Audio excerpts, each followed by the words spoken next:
우리 그 자리에 잠깐 일어나셔서 오늘 우리에게 주신 하나님의 말씀을 함께 봉독합니다. 오늘 우리에게 주신 하나님의 말씀은 로마서 12장 1절부터 2절 말씀입니다. 우리 두 절밖에 안 되니까요. 우리 함께 한 목소리로 로마서 10장 1절 2절 같이 합독하도록 하겠습니다. 시작. 그러므로 형제들아 내가 하나님의 모든 자비하심으로 너희를 권하노니 너희 몸을 하나님이 기뻐하시는 거룩한 산 제물로 드리라. 이는 너희가 드릴 영적 예배니라. 너희는 이 세대를 본받지 말고 오직 마음을 새롭게 함으로 변화를 받아 하나님의 선하시고 기뻐하시고 온전하신 뜻이 무엇인지 분별하도록 하라. 아멘. 우리 자리에 앉아주시기 바랍니다. 오늘 우리에게 귀한 말씀을 전해주시는 목사님은 심수영 목사님이십니다. 우리 특별히 목사님은 우리 애틀란타 세교회를 개척하시고 22년간 또 하나님의 귀한 사역들을 감당하시고 또 하나님의 부르심이 있으셔서 현재는 담임 목회를 내려놓으시고 미국 장로회 국내 선교부인 한인 코디네이터로 미국 내에 있는 한인교회들을 돌아다니시면서 돌보시면서 귀한 사역들을 감당하고 계십니다. 바쁘신 와중에서도 저희 교회에 오셔서 또 함께 말씀을 드릴 수 있는 기회가 있어서 너무 감사하고 기쁩니다. 우리 마음의 문을 활짝 열고 또 오늘 준비된 말씀이 선포되어질 때 정말 하나님의 놀라운 은혜가 우리 10년 가운데 일어나는 귀한 시간 되어지기를 원합니다. 하나님의 은혜의 능력, The Power of God Grace라는 제목을 가지고 말씀 전해주실 때 우리 목사님 나오실 때 큰 환영의 박수로 우리 목사님을 맞이하도록 하겠습니다. 우리 목사님 나오시겠습니다.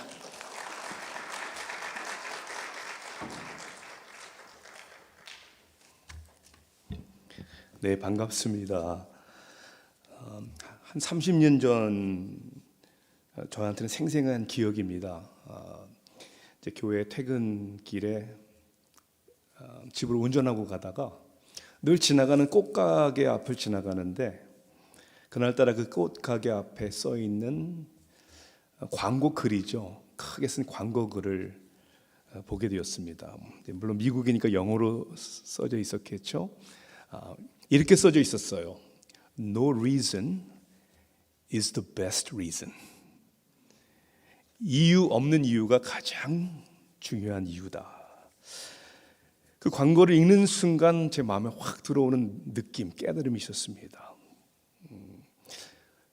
우리가 언제 꽃을 사죠? 사랑하는 사람, 특히 이제 배우자를 위해서 생일, 결혼 기념일, 발렌타인스데이, 그리고 뭘 내가 정말 잘못했을 때, 혹은 내가 뭔가를 얻고자 하는 것이 있을 때, 마음을 사기 위해서 이런 날 꽃을 사는 이유가 굉장히 다를 수가 있어요. 어떠한 책임감, 의무감 때문에, 혹은 그런 기일을 그냥 지나가면 나에게 올 큰 핍박과 환난을 피하기 위해서 할 수도 있고요. 제 경우에는 겉으로 보기에는 정말 좋은 이유 같지만 그 속을 보면 내 자신으로 가득 찬 동기를 볼 수 있습니다. 저 같은 경우에는 많은 경우에 어떻게 하면 작년보다 더 잘해서 깜짝 놀라게 해줄 수 있을까? 왜 깜짝 놀라게 해주고 싶으냐면 제가 준비한 이벤트나 선물을 받고 제 아내가 너무 좋아할 뿐만 아니라 이런 말이 나오는 걸 기대하는 것이죠. 역시 당신이 최고야.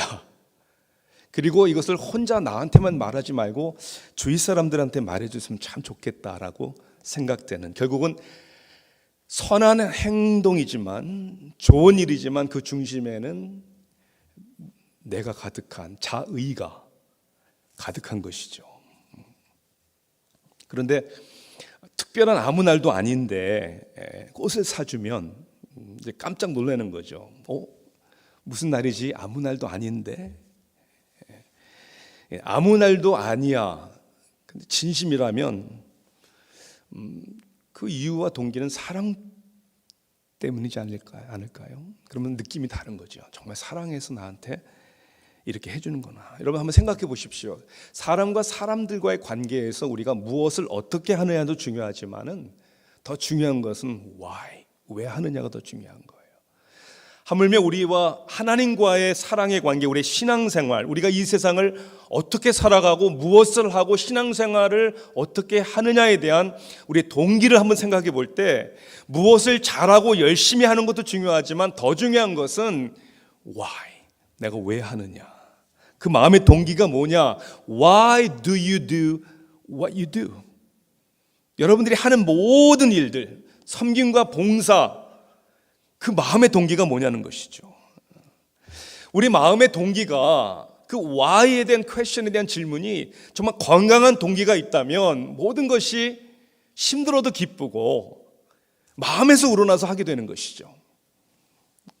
그런데 우리의 마음을 잃으면 어떻게 되는 거죠? 이 모든 게 복잡하게 되는 겁니다. 짜증이 나고 억지로 하게 되고 어떻게 하면 빠져나갈 구멍이 있을까 찾게 되는 것이죠. 아마 그러한 관계와 그러한 섬김에는 열매도 별로 없고 아마 능력도 없을 것입니다.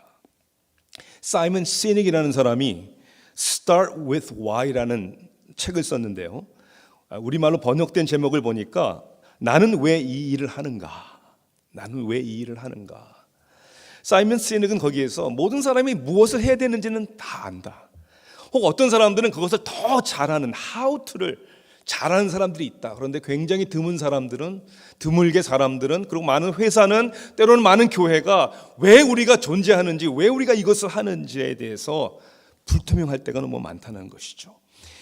오늘 우리가 하나님의 말씀을 읽은 로마서 12장 1절 2절 짧은 말씀이지만 사실 이 말씀 가운데는 엄청나게 부담스러운 하나님의 명령이 우리에게 있습니다. 어떠한 명령이 있죠? 여러분의 몸을 거룩한 산 제물로 드리래요. 이 일주일에 그냥 몇 번 시간 내서가 아니라 여러분의 몸이라는 것은 모든 것을 다 얘기하는 것이잖아요. 어느 정도가 아니라 어떤 여러분의 삶의 부분이 아니라 everything 다 드리라는 거예요. 이 세대를 본받지 말래요. 그리고 마음을 새롭게 함으로 변화를 받아라. 그리고 하나님의 선하시고 온전하시고 기뻐하신 뜻이 뭔지를 분별하면서 살아라. 사실은 이러한 명령들이 쉽지 않은 겁니다. 부담스러운 거예요. 우리는 이렇게 질문해야 되는 것이죠. 우리는 왜 그렇게 살아야 하는가? 더 중요한 것은 어떻게 이러한 삶을 과연 살 수 있을까? 우리가 바울 서신을 읽어보면 항상 두 부분으로 나눠져 있어요. 먼저 하나님이 어떤 분이시고 하나님이 우리를 위해서 행하신 일이 무엇인가? 결국 theology를 얘기를 합니다. 그리고 두 번째, 그 하나님이 누구시고 하나님 우리를 위해 하신 일을 근거로 해서 우리들의 크리스천 라이프, 우리가 어떻게 행해야 되고 어떻게 살아야 되에 대한 적용의 말씀이 나오는 것이죠. 오늘 우리가 읽은 로마서 12장 1절부터 2절까지의 말씀을 사실은 1장부터 11장까지의 말씀이 뭐라고 우리에게 주시는지를 알아야 되는 것이죠. 1장부터 11장까지 하나님께서는 사도 바울을 통해서 우리는 다 죄인이고 하나님의 저주 아래에 있고 죄와 허물로 죽은 우리들은 하나도 의인이 없다. 그리고 우리들의 행위와 노력으로는 구원받을 수 없다. 그런데 우리가 아직 죄인 되었을 때 그리스도를 통해서 하나님은 당신의 사랑을 확증하셨다. 그러므로 누구든지 믿는 자들에게는 구원을 주신다. 그리고 이 사랑에서 그 무엇도 그 누구도 끊을 수 없다. 그러므로 누구든지 그리스도 안에 있으면 정죄함이 없나니. 이 말씀을 1장부터 11장까지 우리에게 주시면서 사도 바울은 이것을 기록하면서 11장 마지막 부분에 이 오면 하나님의 진리와 하나님의 은혜에 너무나 감동이 되어서 마지막 절을 이렇게 끝냅니다. 이는 만물이 주에게서 나오고 주로 말미암고 주에게로 돌아갑니다. 그의 영광이 세세에 있을지어다. 아멘. 깊도다 하나님의 지혜와 지식에 풍성하며 이 놀라운 하나님의 은혜를 생각하고 깨닫고 그 가운데 살다 보니까 감동이 넘치는 거죠. 그래서 12장 1절 무슨 단어로 시작됩니까? 그러므로라는 단어가 시작되는 거예요. 그러므로 1장부터 11장까지의 하나님이 어떤 분이시고 하나님이 우리에게 어떠한 은혜를 베풀었는지를 생각해 보니까, 그러므로 그것을 마치 결론을 짓듯이 서머라이즈 하듯이 12장 1절에서 그러므로 하나님의 모든 자비하심으로 너희에게 권하노니, 이 하나님의 자비하심이 결국 하나님의 능력이, 하나님의 은혜가 오늘도 우리의 삶의 동기가 되어야 되고, 우리의 삶의 능력이 되어야 되고, 우리의 삶의 힘이 되어야 한다는 것이죠. 그러므로 하나님의 모든 자비하심으로, 그 은혜 가운데 여러분은 살고 계십니까? 힘들고 어려울 때마다 그 은혜의 말씀이, 하나님이 어떤 분이시고 그리스도가 나를 위하여 어떤 은혜를 베풀었는지를 기억하시면서 그것을 의지하면서 살고 계십니까? 저는 오늘 세 가지로 하나님의 은혜에는 도대체 어떤 능력이 있는지를 오늘 본문 말씀을 통해서 깨닫기를 원합니다. 첫째, 하나님의 능력, 은혜는 여러분들의 정체성을 정의합니다. 확고하게 해줍니다. 우리가 인생을 살아가면서 가장 중요한 질문 중에 하나는 자기의 정체성에 대한 질문입니다. 나는 누구인가? 내가 무엇을 하느냐, 무엇을 할 수 있느냐, 어떻게 어떤 삶을 살아야 하느냐라는 모든 것은 결국 나는 누구인가라는 자기의 정체성에 달려 있다는 거예요.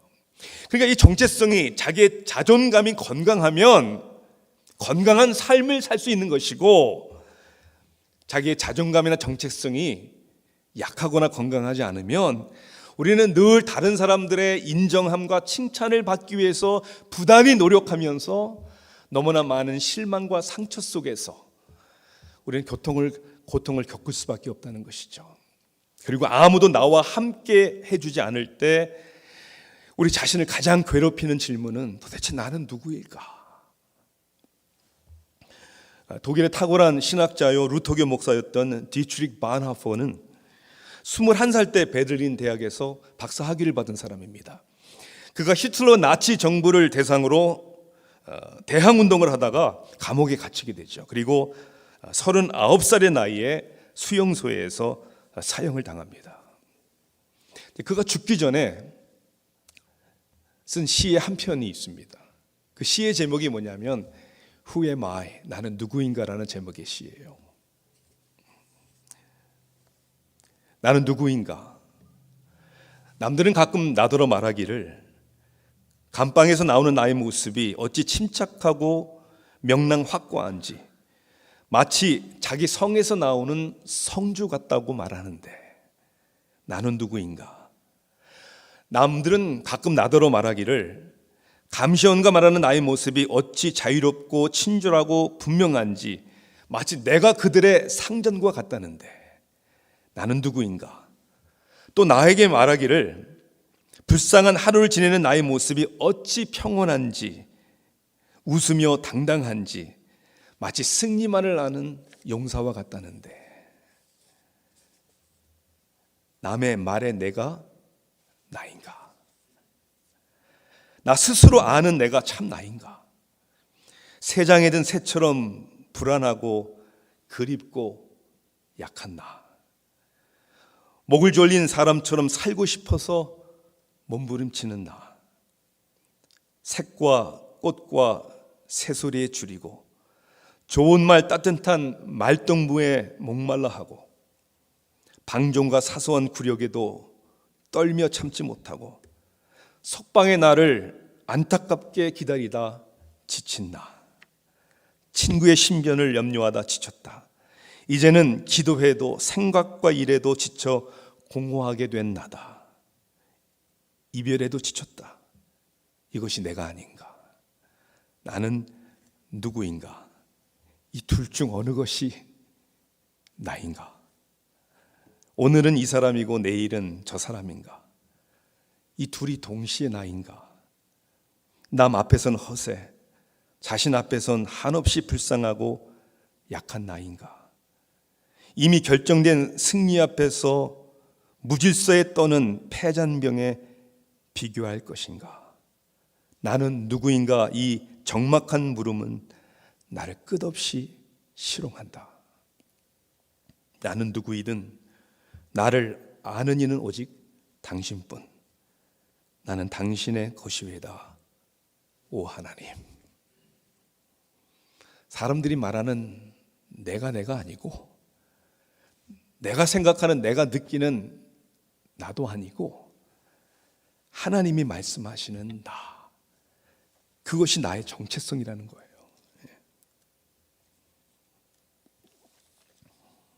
여러분들은 무엇을 통해서, 그리고 누구를 통해서 행복을 찾으려고 하시고 여러분의 자존감과 정체성을 발견하려고 합니까? 흔히 세상에 있는 사람들은 세상에 있는 것들을 기준으로, 그리고 사람들과의 비교의식 가운데 자기의 자존감과 정체의식을 찾으려고 합니다.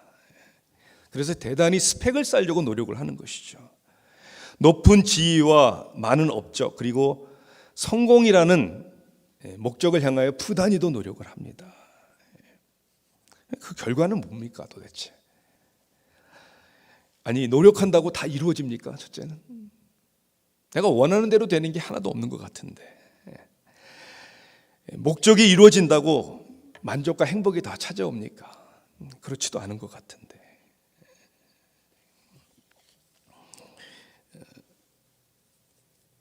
아마도 이것을 가장 우리가 좀 가깝게 느낄 수 있는 것은 우리 자녀들을 교육을 하면서 칭찬하는 말과 인정해주는 말의 차이를 우리가 좀 구분할 수 있는 것이 굉장히 중요한 지혜라고 생각을 합니다. 자녀들에게 꼭 해줘야 할 인정해주는 말, 이런 리스트를 쭉 읽어보니까요, 자녀들에게 꼭 이런 말들을 해줘야 된대요. Being your mom is my favorite job. 네 엄마가 된 것이 나의 최고의, 나의 뭐 잡이라는 의미보다는 삶의 의미다, 이렇게 얘기하는 게 더 낫겠죠. There is no one like you. 너는 둘도 없는 아이야. You are so special. 너는 정말 엄마 아빠에게 특별한 아이야. Nothing can ever make me stop loving you. 그 어떤 일도 그 무엇도 엄마 아빠로 하여금 너를 사랑하지 못하게는 못할 거야. 이런 대화가, 이런 말들이 우리 한국 사람들에게는 굉장히 어색해요. 왜 어색한 줄 아세요? 이런 말을 듣고 자라질 않았기 때문에 그런 거예요. 우리는 칭찬을 좋아하는 문화 속에 살고 있어요. 인정함과 칭찬의 차이가 뭡니까? 칭찬은 뭘 잘했을 때 인정해주고 높여주는 말이에요. 올 A를 받고 아이비리그 대학교를 입학을 하고. 칭찬하는 말에는 위험이 있습니다. 항상 잘합니까? 항상 1등 합니까? 그래서 칭찬만을 듣고 자라는 아이들은 인생에 어떤 어려움이 왔을 때 주저앉는 거예요. 자기의 존재감을 다 잃어버리는 거예요. 그래서 우리는 칭찬의 말이 아니라 그보다 더 중요한 조건부가 아닌 인정해주는 말을 해야 된다니까요. 그 자체가 귀하고 그 자체가 나에게는 너무 큰 의미를 준다는 사실을 이야기해야 된다는 것이죠. 오늘 본문 말씀 가운데, 아니 성경 전체적으로 누가 우리에게 인정해주는 말을 합니까? 부모가 때로는 해주지 않는 말, 나를 가장 잘 아는 배우자도 때로는 해주지 않는 말, 해주면 좋겠지만 그런 말을 못 들었다 할지라도 하나님이 여러분들에게 인정해 주시는 말이 있잖아요. 너는 내 아들이다, 내 딸이다, 절대로 너를 떠나지 않을 것이다, 내가 세상 끝날까지 너와 항상 함께 하리라. 이것은 칭찬이 아니에요. 이것은 하나님의 은혜로 하나님의 자녀가 된 사람들에게 하나님께서 무조건적으로 인정해 주시는 말씀을 주는 것이죠. 이것이 오늘 우리 정체성을 확실하게 해주시는 것이죠. 그리고 이 은혜가, 아 그렇지, 나는 특별한 사람이지, 나는 하나님의 자녀지, 여기에 능력이 있는 것이죠. 우리의 정체성만이 아니라 더 나아가서는 우리의 가치관을 하나님은 바꿔주십니다. 여러분, 가치관이라는 게 무엇이죠? 자신에게 옳은 것, 바람직한 것, 해야 될 것, 하지 말아야 될 것 등에 대한 결국 자기에 대해서 자기가 생각하는 중요한 것들입니다. 그러니까 우리는 어떻게 변화되냐면 내 가치관이 변해야 사람이 변화되는 거예요. 이 아이들을 열심히 이제 공부하라고 이제 부모의 마음은 다 똑같죠. 당연합니다. 그런데 어떻게 아이들에게 공부를 강요하죠? 여러 가지 방법이 있어요.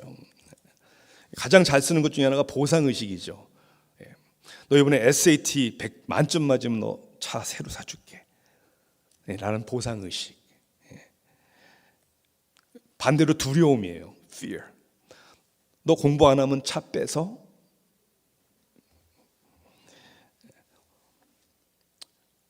저희 부모님이 가장 많이 사용했던 것은 guilty feeling, 죄책감을 심어주는 거죠. 엄마 아빠는 이민 와서 이렇게 고생하는데 네가 뭐가 부족하다고 공부를 안 해.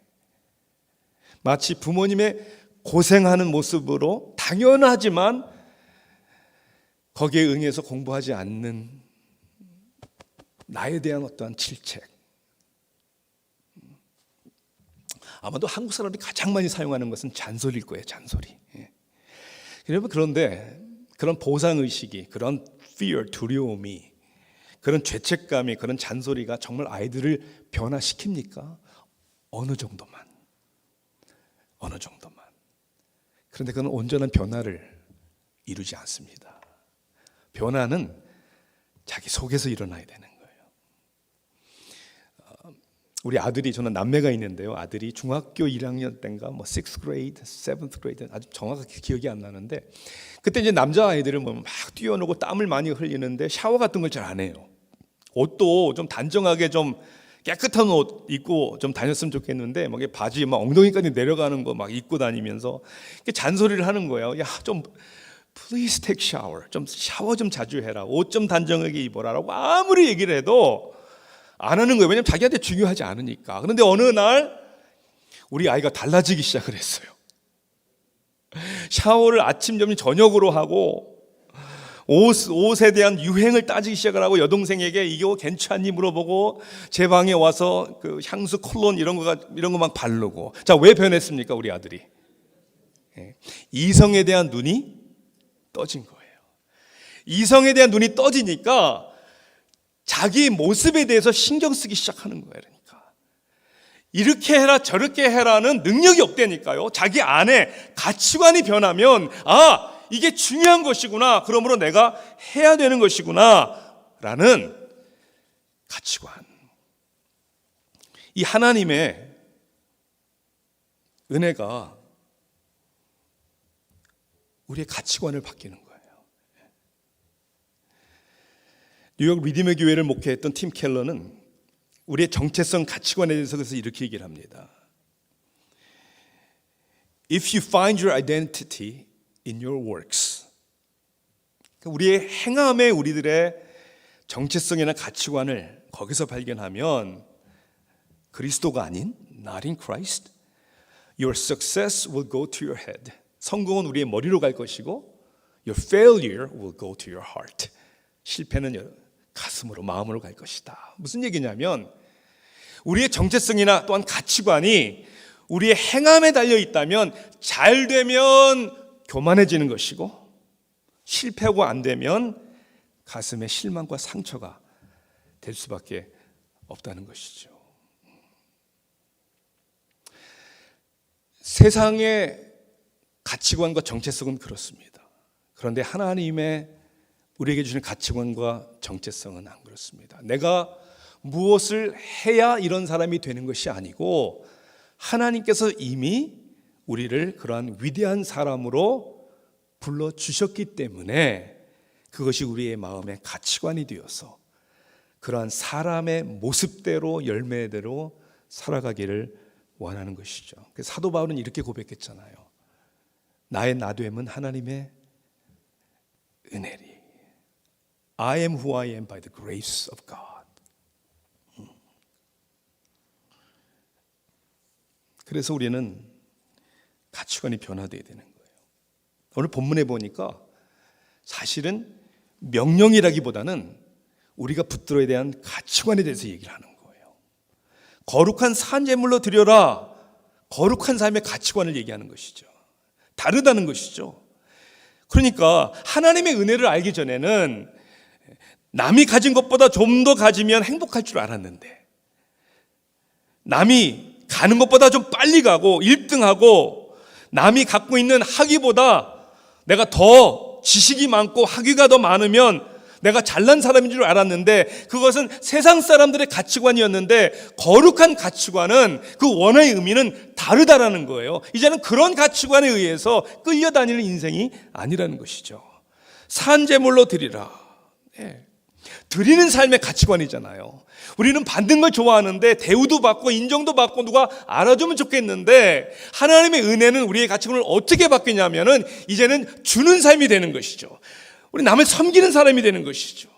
배려하는 삶. 나로 인하여 다른 사람들이 어떻게 하면 행복해질 수 있을까? 영적인 삶, 육체적인 삶이 아니라. 세상에 출세가 중요했는데 그 성공을 위해서 스펙을 쌓며 살았는데, 아니 이제 보이지 않는 더 영원의 세계가, 그리고 영원한 하나님의 나라가 더 중요하게 된 가치관이 바뀐 것이죠. 변화를 받는 삶, 이것도 가치관 변화 아니에요? 내 고집, 아집, 나 이제까지 이렇게 살아왔기 때문에, 그리고 네가 변화라는, 다른 사람들이 변하기를 요구하는 인생에서 다른 사람들은 어떻게 살든지 그건 내가 상관할 것이 아니고, 하나님, 내가 변화되기를 원합니다. 내가 그리스도를 따르는 제자답게 변화되기를 원합니다. 삶의 가치관이 달라지는 것이죠. 그러니까 분별하는 삶이 되잖아요. 그냥 좋은 것이 좋은 줄만 알았는데, 유행을 따라서 다른 사람이 다 가는 길을 그냥 따라갔는데, 어느 날 보니까 That's not it. 그게 아니라는 거예요. 아, 이제 좀 생각 좀 해야 되겠구나. 특별히 하나님의 말씀을 보고 분별해야 되겠구나. 이건 넓은 길이지, 멸망의 길이지, 겉으로 보기에는 좋아 보이지만 그 끝은 사망이지, 이것을 깨달으며 분별하며 살아가는 삶이죠. 그래서 하나님의 은혜는 우리의 가치관을 바꿔버리는 거예요. 여러분의 가정의 가치관이 하나님의 은혜로서, 여러분 부부 사이가, 자녀와의 관계가 그렇게 바뀌셨습니까?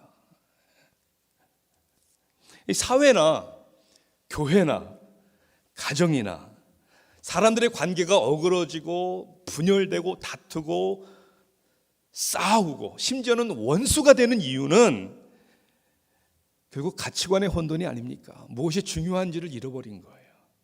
아니, 뭐가 그렇게 중요한데 우리가 다투죠? 뭐가 그렇게 중요해서 우리가 분쟁을 하죠?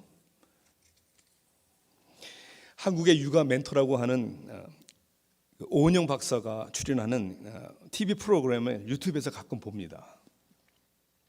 옛날에 SBS에서 우리 아이가 달라졌어요, 굉장히 이것은 많이 알려진 분이에요. 제가 보는 요즘에 나오는 프로그램은 요즘 육아, 금쪽 같은 내 새끼. 한 신문사 인터뷰에서 그분이 하시는 말씀이 정말 제 마음에 큰 느낌과 도전이 되었어요. 그는 이렇게 얘기를 합니다. 우리는 성적으로 살지 않아요. 성적으로 살지 않아요. 그리고 내가 정말 힘들었던 그때 우리 엄마가 나를 꼭 안아줬어 하는 부모가 준 좋은 기억으로 산다는 거예요.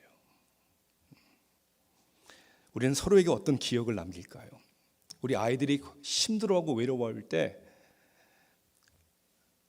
아이들은 어떤 부모님의 모습을 그들의 기억 속에 생각해낼까요? 우리는 성적으로 살지 않습니다. 성공으로도 살지 않습니다. 우리의 가치를 얘기하면서 저는 이렇게 질문하고 싶어요. 하나님의 가치는 뭡니까? 하나님은 무엇을 가장 중요시 여깁니까? 성경이 말씀했잖아요. 하나님이 세상을 이처럼 사랑하사 독생자를 주셨으니. 여러분을 바라보시는, 여러분을 향한 하나님의 가치는 당신의 독생자까지 고난과 십자가의 죽음을 당하시기까지 여러분들을 그렇게 가치 있는 귀한 존재로 하나님이 여기신다는 거예요. 그게 은혜잖아요. 그게 은혜잖아요. 끝으로 하나님은 우리의 사명을 그 은혜로 감당하게 하십니다. 우리의 정체성만이 아니라 가치관만이 아니라 하나님의 사명. 저는 목회를 조기 은퇴를 하고 지금 하는 사역에 뛰어든 여러 이유 중에 하나가 뭐냐면 저를 포함해서 목사가 변화되어야 하고 특히 앞으로 10년, 20년 후에 세워질 목회자들을 도대체 어떻게 세워야 하는 것인가. 그 고민이 많아서 이 사역에 뛰어드는 거예요. 요즘에 이제 팬데믹 시대에 저희 교단에 이제 많은 목회자들을 이제 만나다 보니까 목회자들이 다 힘들다, 어렵다, 아우성을 다 치는 거예요. 이 코로나 팬데믹이 교회에 엄청난 어려움을 주고 있다라고 얘기를 하는 거예요. 저는 절대 그렇게 생각하지 않습니다. 코로나가 교회에 미친 어려움은 없어요, 사실은. 교회에 해를 준 것도 없다고 저는 생각을 해요. 아니, 상황적인 것은 있겠죠. 그러나 저는 코로나 팬데믹이 오히려 형편없는 교회의 모습과 그리스도의 제자답지 않은 우리들의 모습이 발각나게 한 것뿐이 없다. 저는 그렇게 생각합니다.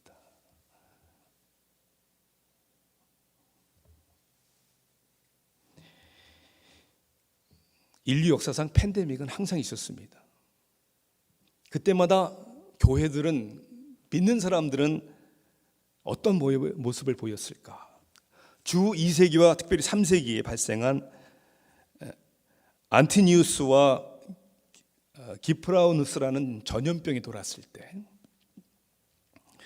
그 당시 교회와 성도들은 사회적 거리두기를 하지 않았다는 거예요. 왜 안 했느냐면 모여서 예배드리기 위해서 사회적 거리두기를 거부한 것이 아니라 병자들을 돌보고 죽은 사람들을 장사 지내주기 위해서 그랬다는 거예요. 왜냐하면 건강한 사람들은 다 도망갔다는 거예요. 남은 건 크리스천들밖에 없었대요. 그래서 그 팬데믹 상황 속에서 병자를 돌보고 죽은 자들을 장사해주는 그 그리스도인들의 모습 때문에 주 2세기, 3세기 때 복음의 부흥의 역사가 일어났다는 거예요. 사랑하는 성도 여러분, 상황은 그냥 상황뿐입니다. 주어진 상황 가운데서 비록 힘들고 어려울 수는 있지만 하나님의 은혜를 받은 사람들에게는 그 상황 속에서 사명을 감당할 수 있는 그 뜻과 능력이 있는 것이죠. 오늘 본문의 말씀은 가치관에 대한 얘기이기도 하지만 정체성에 대한 이야기이기도 하지만 우리들에 대한 사명의 이야기잖아요. 우리의 몸을 산 제물로 바쳐라. 세상을 본받지 말아라. 다 그렇게 하는 대로 가지 말고 좀 다른 모습을 보여라. 선하고 기뻐하시고 온전한 뜻이 무엇인지를 분별하도록 하라. 사랑하는 성도 여러분, 우리가 어떻게 우리도 힘든데 그렇게 살 수 있습니까? 여기서 우리 신학에서 얘기하는 the union with Christ, 우리가 그리스도와 연합된 사람이라는 사실을 깨달아야 된다는 거예요. 그래서 내게 능력 주시는 자 안에서, 즉 그분과 연합할 때 모든 것을 할 수 있다라는 확신과 능력이 우리에게 있는 것이죠. 스탠포드의 경제학 교수인 찰스 리 박사는 기독교인입니다. 그가 무신론자와 함께 디베이트를 했어요. 우리 신앙으로 보는 혹은 무신론적으로 보는 아메리칸 드림이 뭔가, 여기에서 그가 한 이야기가 정말 저한테는 많은 도움이 됐어요. 그는 이렇게 얘기합니다. 하나님과의 관계를 수학 문제로 풀더라고요. 자신이 생각하는 세상의 모든 것들은 아무리 좋아도 다 0이라는 숫자와 같다라는 거예요. 0. 여러분들의 출신 성분도 0. 여러분들의 지식, 학위, 교육 배경도 0. 여러분들의 탤런트가 얼마나 많든지 그거 다 0이라는 거죠. 물질이 많은 것도 0이에요. 여러분, 0이 아무리 많아도 그 가치가 뭡니까? 0이에요, 0. 아무리 많아도. 자, 그런데 그 0이라는 숫자 맨 앞에 1이라는 숫자가 딱 붙으면 어떻게 됩니까? 아무 의미가, 가치가 없었던 그 모든 0의 숫자들에게 가치가 부여된다는 거예요. 그는 그렇게 이야기를, 하나님이 없는 사람은, 하나님이 없는 인생은 결국 이 세상에서 아무리 많아도 결국은 꽝이라는 거죠. 저는 그 이야기를 들으면서 이런 생각을 했어요. 여러분, 하나님의 숫자가 뭡니까? infinite, 무한대예요. 그러니까 세상적으로 우리가 비교해 볼 때 아무리 우리가 비교의 대상이 되는 0의 숫자가 아무리 많아도 infinite, 무한대신 하나님과 함께하면 아무 의미가 또 없어진다는 거예요. 왜? 그 무한대 되신 하나님이 나의 하나님이 되는 거니까. 그러니까 내가 뭐가 있어서가 아니라 하나님이 나와 함께 하시고 그 그리스도 안에 거하면, 즉 포도나무여 나는 가지니까 붙어만 있으면 열매가 맺어지는구나. 참으로 그리스도 안에서 모든 것을 할 수 있구나. 여러분, 이게 하나님의 은혜 아닙니까? 그러니까 이 하나님의 은혜 가운데 첫째는 하나님의 뜻을 쫓아 살아가고 싶은 마음을 하나님이 주시는 것이고, 두 번째는 그것을 감당할 수 있도록 하나님이 모든 것을 우리에게 부어 주신다는 것이죠. 이 하나님의 은혜가 오늘도 나를 세워주시고 붙들어 주시는구나. 모든 것을 가능케 하는구나. 제가 목회를 할 때 모든 교회가 다 새가족부가 중요하죠. 새로 오는 사람들을 환영해주고, 잘해야 됩니다. 이거 굉장히 잘해야 돼요. 부담을 안 주면서도 관심을 주는 이 밸런스가 굉장히 어려워요. 한 번은 새가족 사역 팀장을 하시는 집사님 한 분이 개인적인 사정으로 연중에 그 일을 못 하게 됐어요. 그래서 당회에서 이 사역을 누구에게 맡길 것인가를 고민을 하다가 타주에서 사업차 저희 교회에 출석하시고 시무 장로님은 아니신데 협동 장로님이 한 분 계셨는데, 그 장로님에게 맡기면 참 좋겠다 그런 생각을 했어요. 장로님들도 다 그렇게 생각을 하고, 그래서 제가 목사님 한번 부탁을 한번 해보시죠. 그래서 장로님을 만나서 이렇게 부탁을 했어요. 항상 이렇게 부탁을 하는 게 쉽지 않아요. 받는 사람도 부담이지만 부탁을 하는 목사도 부담이에요. 싫다고 안 한다고 그러면 어떡하나. 근데 그분이, 장로님이 이렇게 얘기하셨어요. 목사님, 제가 사실 새가족 사역팀을 해본 경험은 한 번도 없습니다. 하지만 교회에서 필요로 하신다면 한번 해보겠습니다. Thank you. 감사합니다. 너무 고마웠어요. 그 다음에 젊은 분들하고 함께 이렇게 카페에서 그 장로님과 함께 친교를 하다가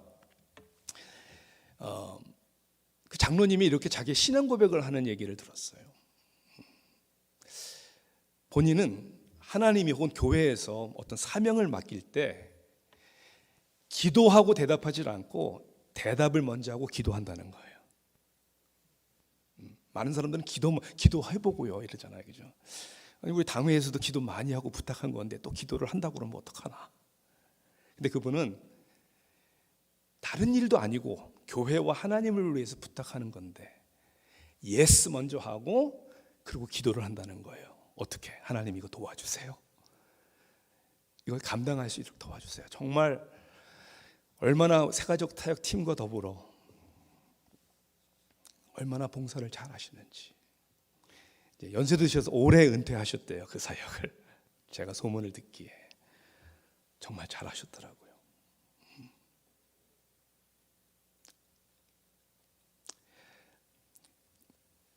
여러분들은 어떻게 대답하십니까? 기도해보겠다라는 변명 아래 시간 따져보고 내가 이거 해서 고생하면 어떡하나, 마음 상하면 어떡하나, 혹은 겸손한 것 같지만 정말 교만한 것, 내가 이걸 할 수 있을까? 그것도 교만한 거예요. 하나님이 우리가 할 수 있어서 시키는 게 아니라니까요.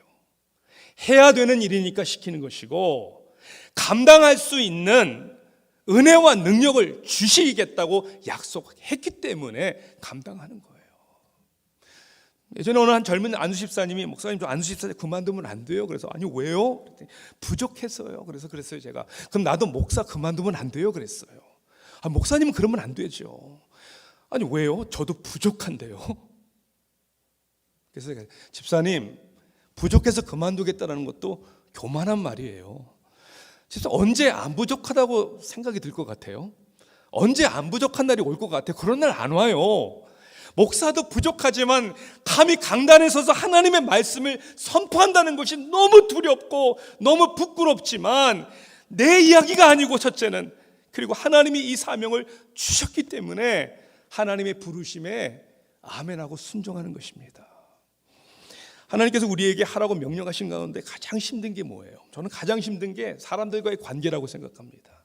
특히 나와 너무나 다른 사람을 용납하고 그리고 내 자존감을 짓밟은 내 마음에 상처를 준 사람을 용서하는 게 얼마나 힘든지 몰라요. 용서가 안 되는데 어떻게 해요? 그렇죠. 나는 안 되지만 하나님의 은혜는 우리를 용서하게 하는 거잖아요. 어느 노부부가 있었는데 할머님이 희귀한 혈액형을 가지고 있었어요.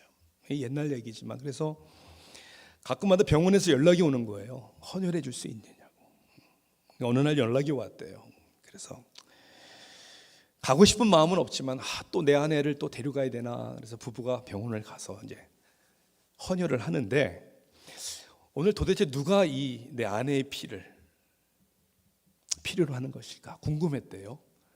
그래서 남편이 이렇게 보니까 아내의 그 귀한 피를 수혈받은 장본이 누구냐 보니까 집안에서 형제들끼리 다투다가 칼부림이 난 거예요. 그래서 피를 흘려서 병원에 와가지고 그 혈액형이 필요해서 수혈을 받는 거예요. 그러니까 막 너무 화가 난 거예요 남편이. 아니 어떻게 저런 인간을 위해서 내 아내가 피를 줘야 되나. 너무 화가 나고 당장 빼 그러고 싶은 거예요. 근데 이분이 크리스찬인데 그 순간 주님의 음성이 들리다는 거예요. 나도 너를 위해서 피를 흘렸다. I bled and suffered for you. 그 순간 한량없는 눈물이 흘리는 것이죠.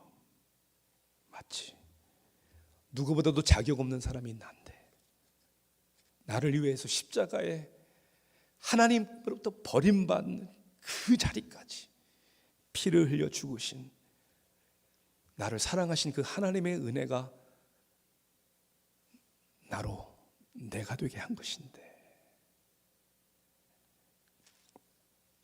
힘들고 어렵다고 생각할 때마다 여러분을 꼭 안아주시는 하나님의 은혜를 기억해 보시길 바랍니다.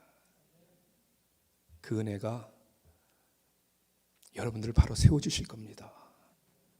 그 은혜가 내가 할 수 없다고 생각하는 일들을 하게 하실 것입니다. 기도하시겠습니다. 참 좋으신 하나님, 우리의 삶은 아니 우리 교회조차도 프로그램과 방법론이 아니라 하나님의 은혜입니다. 어떻게 보면 새생명 침례교회가 지금 40일을 작정하고 기도하는 것도 담임 목사 한 사람이 와서 해결될 것이 아무것도 없습니다. 하나님의 은혜를 선포하는 설교자 그리고 하나님의 은혜를 사모하는 사람들이 될 때 이 교회는 음부의 권세가 이기지 못한다라고 주님 말씀하신 그대로 선한 역사가 일어날 것을 믿습니다. 주님, 지금은 어느 때보다도 다시 십자가로 복음으로 돌아가야 할 때입니다. 우리 가정에서 주님의 핏값으로 산 이 제단에서 이 하나님의 은혜가 넘치게 하옵소서. 예수님의 이름으로 기도합니다.